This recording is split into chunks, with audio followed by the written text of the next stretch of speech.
So I'm on the bottom swale here, and whenever you dig earthworks, there's a lot of exposed soil, a lot of fresh soil gets exposed, and a lot of seed that's been previously buried comes to the surface, and you end up with, well, call it a weed problem for want of a better expression. A weed is just a plant that's in the wrong place, but in the case of dock, they really are in the wrong place. This is going to be prime growing system. You know, it's as good as it gets. It's we've actually shaped the land to grow food, so I don't want dock taking over.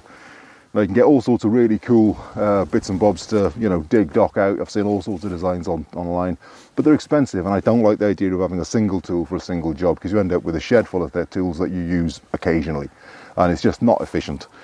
Now what I use instead is this. This is a trench digging spade.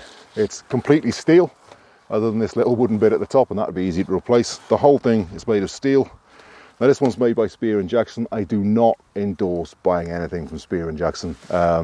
This is pretty indestructible, but I bought a spade from them previously with, I think it was like a 25-year guarantee, and the blade actually split, and then I had a big, huge argument with them while they were pretending it wasn't theirs and all sorts. Eventually they replaced it, but it was a lot of stress and a lot of hassle. But yeah, be careful where you buy from. And yeah, guarantees aren't always what they're worth. So yeah, this is a trenching spade. You can see it's a fairly narrow, long spade.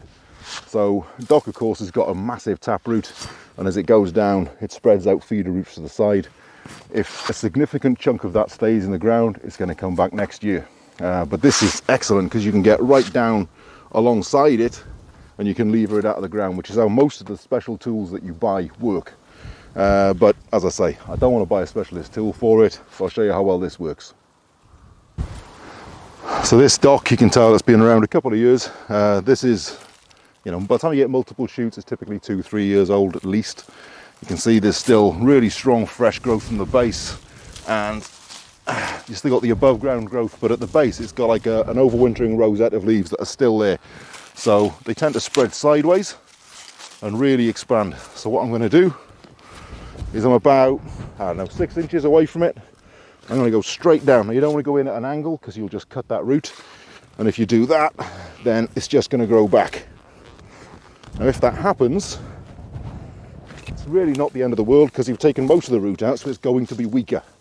So that, see, the whole clod is just levered upright. There's no real effort in that at all, and because it started to break up, I can already see, oh yeah, this is a good one. It's a good size. See, I could have shown this with a weak, puny little plant, but that's not what most people's experience of dock is. By the time you got to a problem that you think, I really get rid of this dock problem, it's already quite big. And you can see, might have lost a little tip off that one, but it's very little. And you can see the size of the root that we're dealing with, and that's come out pretty clean.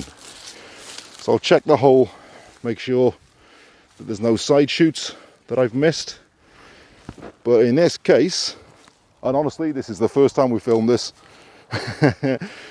you know, we haven't done 6 of them to get to the perfect one. Literally, that's it. 30 seconds of work, and I've got a significant dock out of the ground. And I suspect that won't come back. I genuinely believe that that is that plant done with. So even though you can see there's a lot of dock around me and some of them are really huge, that is as easy as it gets for digging them up, and I don't need to use a specialist tool.